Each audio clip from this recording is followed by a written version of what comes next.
आप देख रहे हैं समाचार एजेंसी ऑफ इंडिया में साइन न्यूज। जानिए दीपावली के 11 दिन बाद क्यों मनाया जाता है देवउठनी एकादशी का त्योहार। देवउठनी एकादशी की व्रत कथा, पूजन विधि एवं सावधानियों को जानिए विस्तार से।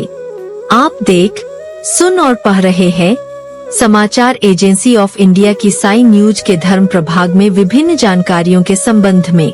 सनातन धर्म में एकादशी तिथि बहुत ही महत्वपूर्ण माना जाती है। कार्तिक माह के शुक्ल पक्ष में आने वाली एकादशी तिथि को प्रबोधिनी एकादशी और देवोत्थान एकादशी के नाम से भी जानते हैं।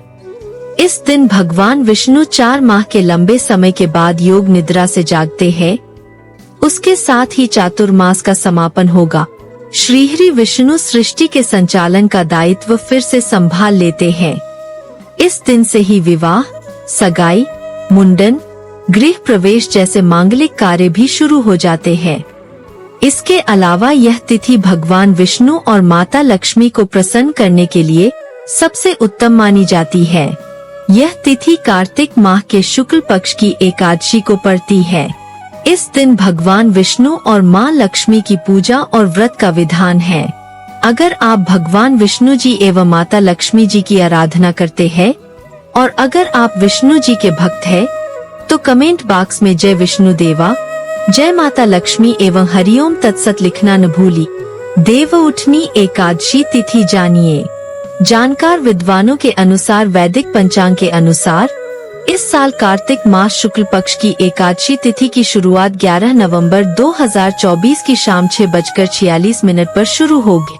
वही तिथि का समापन 12 नवंबर 2024 को शाम 4:04 पर होगा। उद्या तिथि के अनुसार देवउठनी एकादशी का व्रत मंगलवार 12 नवंबर को रखा जाना उचित माना जा रहा है। अब जानिए तुलसी विवाह द्वादशी तिथि कब है। कार्तिक शुक्ल पक्ष की द्वादशी तिथि की शुरुआत 12 नवंबर को शाम 4:04 से हो रही है। इसका समापन 13 नवंबर 2024 को दोपहर 1:01 पर होगा। तुलसी विवाह द्वादशी मुहूर्त जानिए। तुलसी विवाह के शुभ मुहूर्तों के बारे में जानकार विद्वानों का कहना है कि लाभ उन्नति मुहूर्त सुबह 6:47 से, अमृत सर्वायतम मुहूर्त सुबह 8:06 से 9:26 तक एवं शुभ उत्तम सुबह 10:46 से दोपहर 12:05 तक रहेगी। देवउठनी एकादशी पारण मुहूर्त जानिए। कार्तिक माह की एकादशी तिथि का व्रत यानी देवउठनी एकादशी व्रत पारण के शुभ मुहूर्त की शुरुआत 13 नवंबर को सुबह 6:42 से लेकर 8:51 तक रहेगा। इस दौरान भक्तों को पारण करने के लिए कुल 1 घंटा और 1 मिनट का समय मिलेगा।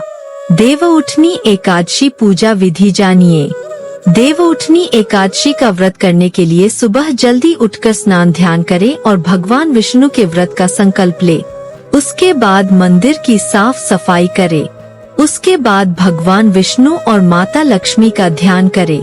फिर भगवान को पंचामृत से स्नान कराएं, हल्दी या गोपी चंदन का तिलक लगाएं। उसके बाद भगवान विष्णु को पीले फूलों की माला, मिठाई, फल और तुलसी के पत्ते चढ़ाएं। भगवान विष्णु के ओम नमो भगवते वासुदेवाय या भगवान श्री विष्णु जी का कोई अन्य मंत्र जपे, विष्णु सहस्त्र नाम का पाठ करें और आरती गाए। पूरे दिन व्रत का पालन करने के बाद रात में भगवान का भजन कीर्तन करते हुए जागरण करें। उसके बाद सुबह पूजा पाठ के बाद पारण समय में व्रत तोड़े। वहीं दूसरी ओर जानकार विद्वानों के द्वारा पूजन की एक अन्य विधि भी बताई गई है, जो इस प्रकार है। तुलसी विवाह कराने के लिए सर्वप्रथम एक लकड़ी की चौकी ले। इसके बाद उस पर लाल रंग का साफ आसन बिछाए। इसके बाद तुलसी के गमले को गेरू से रंग दे। फिर उसके चौकी के ऊपर स्थापित कर दे। वहीं आप एक और चौकी ले। इस पर साफ या नया आसन बिछा ले। अब इस पर भगवान शालिग्राम को स्थापित कर दे। दोनों चौकियों को एक दूसरे के पास में रखे। दोनों के ऊपर गन्ने से मंडप सजाए। इसके बाद आप एक साफ कलश में जल भरे और उसमें 5 या फिर 7 आम के पत्ते डाल दे। इसे पूजा स्थल पर स्थापित कर दे। अब शालिग्राम जी और माता तुलसी के सामने दीपक जला। फिर दोनों को रोली या कुमकुम से तिलक करे। इस दौरान तुलसी माता को लाल रंग की चुनरी चढ़ाए। धीरे धीरे चूड़ी, बिंदी आदि चीजों से श्रृंगार करते जाए। इसके बाद सावधानी से चौकी सहित शालिग्राम जी को हाथों में लेकर तुलसी की 7 परिक्रमा कराए। फिर दोनों की आरती करे। अंत में सुख सौभाग्य की कामना करते हुए फूल का छिड़काव करे और सभी में प्रसाद का वितरण कर दे। देवउठनी एकादशी की कथा जानिए। जानकार विद्वानों के अनुसार धर्म ग्रंथों में दी गई कथा के अनुसार एक राज्य में एकादशी के दिन प्रजा से लेकर पशु तक कोई भी अन्न नहीं ग्रहण करता था। एक दिन भगवान विष्णु जी ने उस राज्य के राजा की परीक्षा लेने की सोची और सुंदरी भेष बनाकर सड़क किनारे बैठकर राजा की भेंट जब सुंदरी से हुई तो उन्होंने उसके यहाँ बैठने का कारण पूछा। स्त्री ने बताया कि वह बेसहारा है। राजा उसके रूप पर मोहित हो गए और बोले कि तुम रानी बनकर मेरे साथ महल चल। सुंदर स्त्री के राजा के सामने शर्त रखी कि ये प्रस्ताव तभी स्वीकार करेगी जब उसे पूरे राज्य का अधिकार दिया जाएगा और वह जो बनाए राजा को खाना होगा। राजा ने शर्त मान ली। अगले दिन एकादशी पर सुंदरी ने बाजारों में बाकी दिनों की तरह अन्न बेचने का आदेश दिए। मांसाहार बनाकर राजा को खाने पर मजबूर करने लगी। राजा ने कहा कि आज एकादशी के व्रत में तो मैं सिर्फ फलाहार ग्रहण करता हूँ। रानी ने शर्त याद दिलाते हुए राजा को कहा कि अगर यह तामसिक भोजन नहीं खाया तुम बड़े राजकुमार का सिर धड़ से अलग कर दूंगी। राजा ने अपनी स्थिति बड़ी रानी को बताई। बड़ी महारानी ने राजा से धर्म का पालन करने की बात कही और अपने बेटे का सिर काट देने को मंजूर होगा। राजा हताश थे और सुंदरी की बात न मानने पर राजकुमार का सिर देने को तैयार होगा। सुंदरी के रूप में श्रीहरि राजा के धर्म के प्रति समर्पण को देखकर अति प्रसन्न हुए और उन्होंने अपने असली रूप में आकर राजा को दर्शन दी। विष्णु जी ने राजा को बताया कि तुम मेरी परीक्षा में सफल हुए, कहो क्या वरदान चाहिए। राजा ने इस जीवन के लिए प्रभु का धन्यवाद किया, कहा कि अब मेरा उद्धार कीजिए। राजा की प्रार्थना श्रीहरि ने स्वीकार की और वह मृत्यु के बाद बैंकुट लोक को चला गए। देवउठनी एकादशी के धार्मिक महत्व को जानिए। धार्मिक मान्यता है कि कार्तिक माह के शुक्ल पक्ष की एकादशी से भगवान विष्णु 4 महीने के योग निद्रा से जागते हैं। इसलिए इस दिन देवउठनी एकादशी का पर्व मनाया जाता है। इस दिन से शुभ और मांगलिक कार्य शुरू होते हैं। इस शुभ तिथि पर साधक व्रत करते हैं और विधि पूर्वक भगवान विष्णु और मां लक्ष्मी की पूजा अर्चना करते हैं। साथ ही विशेष चीजों का दान करते हैं। मान्यता है कि इस एकादशी व्रत को करने से जातक को सभी तरह के पापों से छुटकारा मिलता है, साथ ही शुभ फल की प्राप्ति होती है। अब जानिए कि एकादशी पर किन सावधानियों को रखना जरूरी होता है। जानकार विद्वानों के अनुसार एकादशी के दिन तुलसी माता को जल नहीं चढ़ाना चाहिए। एकादशी तिथि पर तुलसी माता भगवान विष्णु के लिए निर्जला व्रत रखती है। यदि आप तुलसी माता को जल चढ़ाते हैं तो व्रत टूट जाता है और लक्ष्मी माता नाराज हो जाती है। इसीलिए एकादशी पर तुलसी में जल नहीं चढ़ाना चाहिए, साथ ही तुलसी के पत्तों को नहीं तोड़ना चाहिए। इस दिन साफ सफाई का विशेष ध्यान रखना चाहिए।